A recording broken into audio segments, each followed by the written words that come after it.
ដំណើរការរបស់អភិបាលរងស្រុកអង្គស្នួរផុយដោយតាហ៊ូក្រោមអំណាចរបស់លោកមេឃុំបាយចានករណីសំណងបំពានច្បាប់ប្រទេស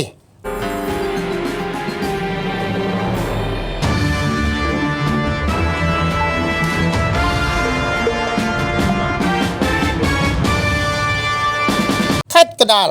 កាលពីថ្ងៃទី7ខែសីហាឆ្នាំ2026លោករស់រំអភិបាលរងស្រុកអង្គស្នួរបានដឹកនាំកម្លាំងមួយវងធំចុះពិនិត្យមើលសំណងអាណាធិបតេយ្យបំពានច្បាប់ប្រទេសរបស់លោកមេឃុំបាយចាននៅតាមបណ្ដោយផ្លូវសាធារណៈស្ថិតក្នុងភូមិព្រៃបឹងឃុំបាយចានស្រុកអង្គស្នួរខេត្តកណ្ដាលដោយបានបញ្ជាឲ្យបញ្ឈប់សកម្មភាពនៃការសាងសង់ខុសច្បាប់នេះក៏ប៉ុន្តែរហូតមកដល់ថ្ងៃទី9ខែសីហាម្សិលមិញគេឃើញសំណងនៅតែបន្តធ្វើតាមរយៈការដាំបង្គោលរួចរាល់ហើយយ៉ាងដូចនេះមានន័យថាបទបញ្ជារបស់លោករស់រំមិនត្រូវបានមេឃុំយកទៅជាស្ដាប់នោះឡើយគេនិយាយបែបកំ pl ែងថាឋានៈត្រឹមអភិបាលរងស្រុកមេឃុំឲ្យស្ពៃហាហាក្នុងនាមជាមេឃុំអង្គនីតិប្រតិបត្តិថ្នាក់ក្រោមបំផុតនឹងចិត្តដល់ការបោះឆ្នោតជ្រើសរើសក្រុមប្រឹក្សាឃុំសង្កាត់ទៀតផងនោះលោកស៊ិនសំអាងបានមានប្រសាសន៍នៅកន្លែងការដ្ឋានសំណង់កាលពីប្រមាណថ្ងៃមុននោះថាលោកសង់នៅលើដីរបស់លោកមានកម្មសិទ្ធិត្រឹមត្រូវហើយបើរដ្ឋត្រូវការពេលណាគាត់នឹងឈូសឆាយនៅពេលនោះលោកបានសង្កត់ធ្ងន់ថាខ្ញុំមិនសងច្បាប់នរណាទេក្នុងសម្លេងសង្កត់ធ្ងន់ថាអាណាឬនរណារបស់លោកមេឃុំហាក់ដូចជាដឹងច្បាប់បំពានច្បាប់របស់ប្រទេសក្នុងនាមជាអ្នកកាន់ច្បាប់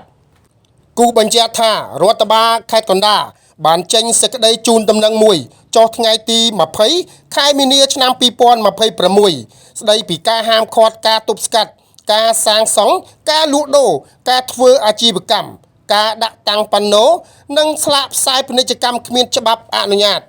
ក៏ប៉ុន្តែរដ្ឋបាលស្រុកអង្គស្នួរមិនចាប់អារម្មណ៍នឹងសេចក្តីជូនដំណឹងរបស់រដ្ឋបាលខេត្តកណ្ដាលនោះទេ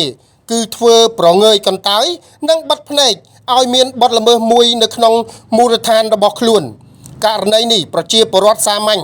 កូនក្មេងបៀមដៃក៏យល់ដែរមិនត្រឹមតែវត្តមានរបស់លោករស់រំអភិបាលរងស្រុកនិងសហការីចុះអនុវត្តបទបញ្ជាតាមសេចក្តីប្រកាសរបស់លោកគួយចម្រើនអភិបាលខេត្តកណ្ដាលប៉ុណ្ណោះទេក៏ប៉ុន្តែបទបញ្ជារបស់ចៅហ្វាយខេត្តមិនត្រូវបានលោកស៊ិនសំអាងមេឃុំបាយចានព្រឺក្បាលនិងអនុវត្តតាមនោះឡើយតែនៅក្នុងនាមជាមេឃុំត្រូវជាគំរូសម្រាប់ប្រជាពលរដ្ឋនិងអ្នកដទៃឬមួយជាអ្នកដែលបំពានច្បាប់ប្រទេសដោយអាងអំណាចខ្លួនឬយ៉ាងដូចម្ដេចតែប្រជាពលរដ្ឋនៅក្នុងមូលដ្ឋានឃុំបាយចានមិនចាំបាច់អនុវត្តច្បាប់ប្រទេសដោយយកគំរូពីលោកស៊ិនសំអាងឬយ៉ាងដូចម្ដេចករណីនេះនៅព្រឹកថ្ងៃទី9ខែសីហាឆ្នាំ2026ម្សិលមិញ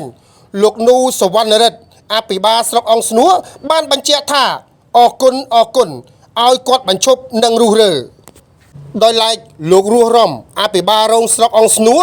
ដែលបានដឹកនាំកម្លាំងមួយវងធំចុះពិនិត្យមើលសំណងអាណាធិបតេយ្យបំពានច្បាប់ប្រទេសរបស់លោកមេឃុំបាយចាននៅតាមបណ្ដោយផ្លូវសាធារណៈនៅព្រឹកថ្ងៃដដែលនេះអង្គភាពសារព័ត៌មានយើងទំនាក់ទំនងទៅលោករស់រំតាមរយៈប្រព័ន្ធ Telegram មិនអាចសុំការបញ្ជាក់បាននៅឡើយនោះទេគិតត្រឹមម៉ោងចេញផ្សាយនេះប្រជាពលរដ្ឋរងចាំមើលថាតើអាជ្ញាធរស្រុកអង្គស្នួរអាចអនុវត្តយ៉ាងណាចំពោះសំណងដែលសង់រួចរាល់ហើយនៅលើលូតាមដងផ្លូវនោះជាពិសេសតើអាចឃាត់សកម្មភាពបំពានច្បាប់របស់លោកស៊ិនសំអាងមេឃុំបាយចានបានដែរឬទេ